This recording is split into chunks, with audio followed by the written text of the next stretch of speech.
Hey guys, how's it going? Welcome back to my channel, Gardening in Cold Spring Harbor. For those of you who are new to my channel, I'm in Long Island, New York, Zone 7A. We are now officially in the middle of June. Summer is a few short days away. In today's video, we're going to cover 5 critical gardening tasks for the month of June. So for those of you looking for that online gardening channel, which offers tips, tricks, easy yet proven gardening advice to take your home garden to the next level. Don't go anywhere, guys. Stick around with me today. Start with going below this video and clicking the subscribe button. If you enjoy the content of my gardening videos, if you find my videos to be useful, helpful, informative, in absolutely any way, don't forget to click the bell icon as well. This way, YouTube will send you notifications every single time I'll upload a new garden video. Now come with me. Let's get gardening. What is that first critical garden task for the month of June? That task is to establish a garden walkthrough routine. This task might sound so simple and so easy, yet so many of us home gardeners tend to skip this task altogether. I personally like to walk around my home garden twice each day. First time in the very early morning hours with a delicious cup of coffee. The second time is in the evening after work with a nice cold refreshing beverage as well. By taking a leisurely walk every single day twice around my home garden helps me identify 1, pests, 2, various diseases of my plants, and 3, any sort of nutrient deficiencies. When any or all of these 3 are identified in the very early stages, it can help us save our plants. Because with air temperatures going up rather quickly now in summer, with the humidity level rises, any of those 3 problems, if we let them escalate, get out of hand, within 1 to 3 days, we can lose our gorgeous crops altogether. By simply walking around our home gardens, we can learn so much about our plants. This morning, I came out early while my family was still asleep, and as I took a stroll around my backyard raised bed, a garden, I happened to find 2 things that I didn't even see before last night. So clearly, something happened overnight. Let me show you what I've noticed.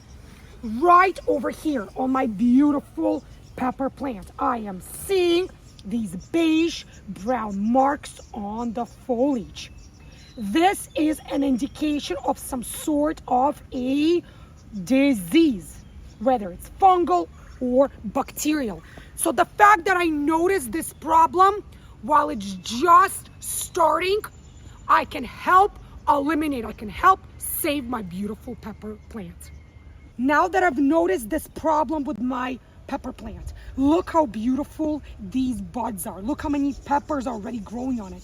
I want to do whatever it takes to save this pepper plant. As now with hot air temperatures and humidity, small problems can become huge problems, not even within days, within hours, if not caught and immediately corrected. So what I'm going to do is I'm going to pinch off the affected and impacted leaves, and I'm going to discard of them accordingly. It's okay if you have to pull a few leaves off, as your plant will generate and grow beautiful new green foliage. But I don't want any bacterial or fungal infections on any of my plant.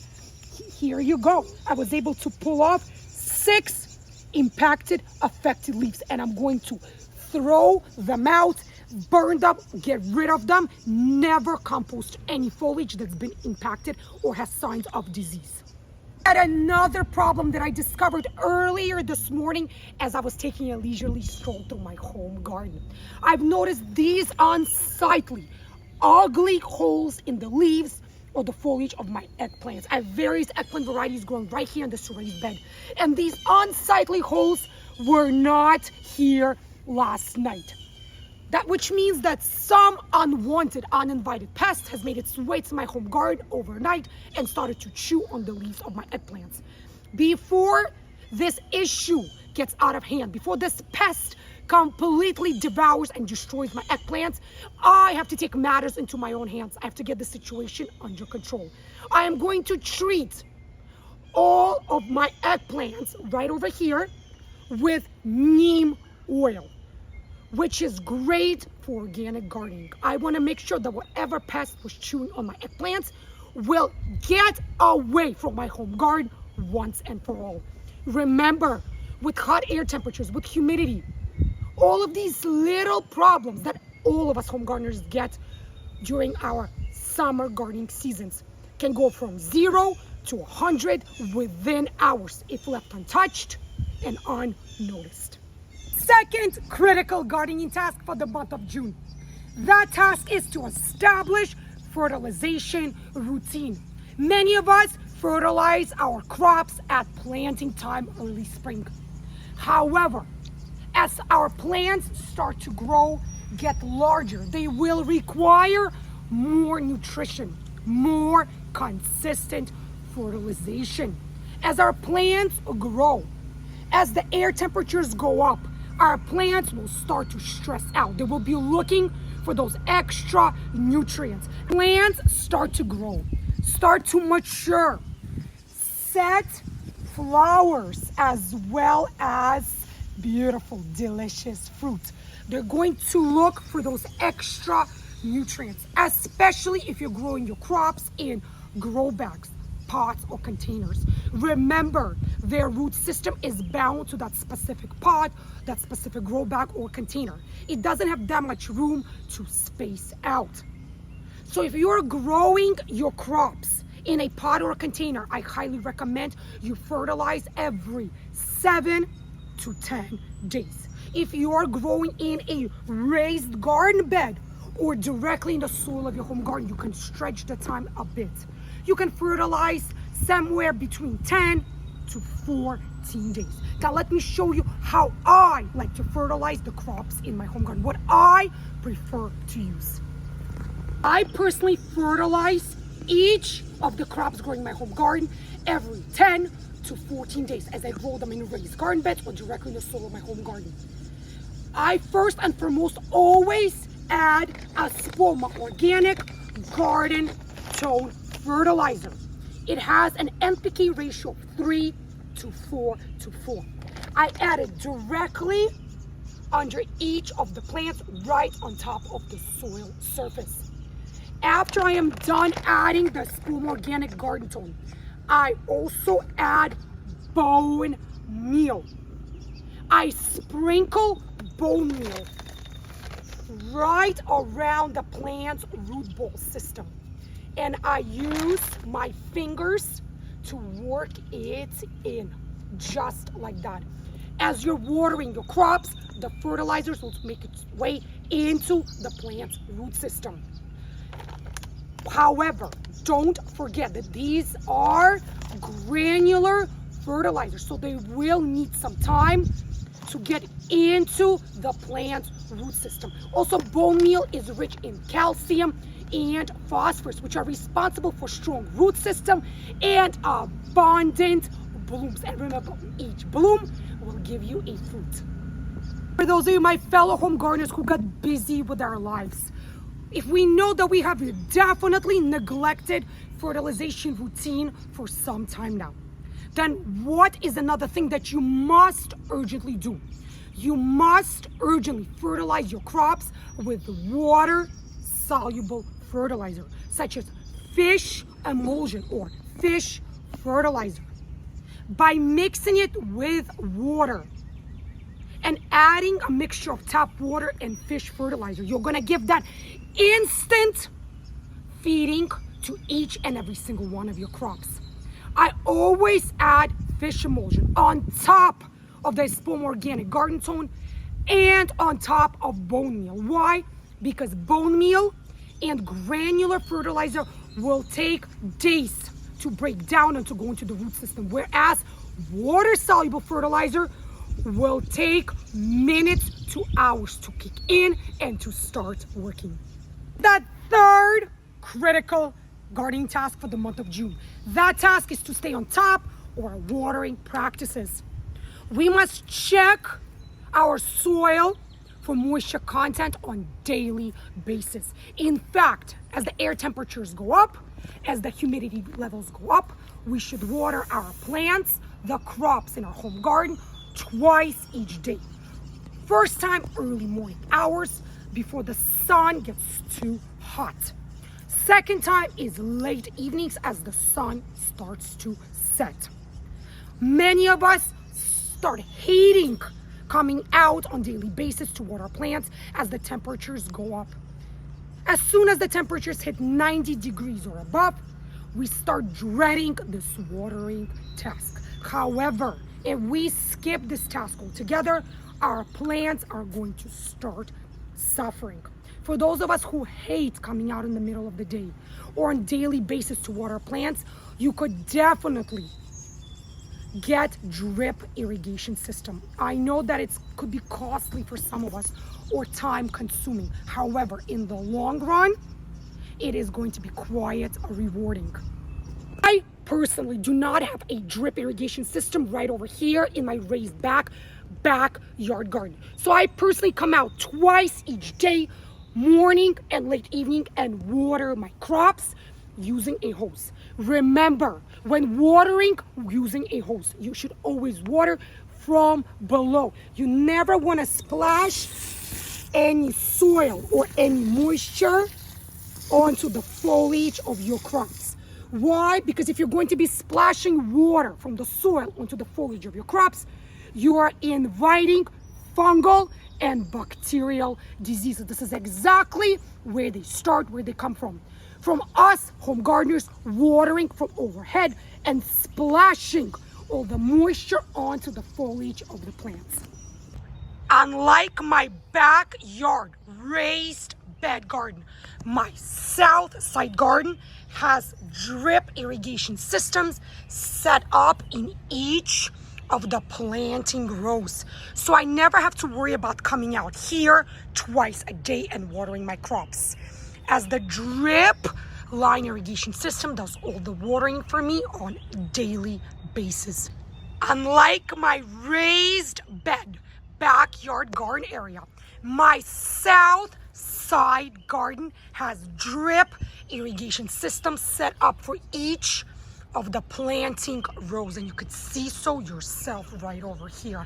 So I never have to worry about coming out here twice a day to hand water the crops, as the irrigation system does this watering task for me on every single day basis. I have beautiful raspberries planted here, artichokes, strawberries, tomatoes. I have beautiful pumpkins growing right over there. The fourth critical gardening task for the month of June. That task is to protect our plants, our crops in our home garden. I am not just referring to heat protection cloths. I'm also referring to netting, which we should always use when growing berry shrubs. Raspberries, blueberries, blackberries, as they start to ripen, birds just tend to find their way into our home gardens and pluck away, devour our juicy, delicious harvests. I have multiple nettings right over here on top of my blueberry shrubs, which allow the sun to still come through, water content to come through, yet they keep birds from plucking away at my harvests. When the UV index goes above 8 or 9, air temperatures go above 85 to 90 degrees Fahrenheit, I always make sure to have the heat protection cloth out and ready. Many plants cannot tolerate sitting in direct sun, direct heat for as long as 10 hours each day. Imagine yourself on a beach under open sun. And if you ask yourself the question, can I tolerate sitting on an open beach right directly under heat and sunlight for over 8 hours? Will I be okay? If the answer to that question is no, that something might potentially happen to you, think about the plants, my fellow gardeners. Think about the crops. They get so much stress when that UV index goes up and the air temperatures goes up. There are so many affordable heat protection cloths that are available online, and I'm going to link some below in the description section. I'm also going to link these beautiful nets that I have in my home garden also in the description section below for those of you who are interested in getting some for your home gardens. That fifth critical gardening task for the month of June. The task is, believe it or not, to mulch our home gardens.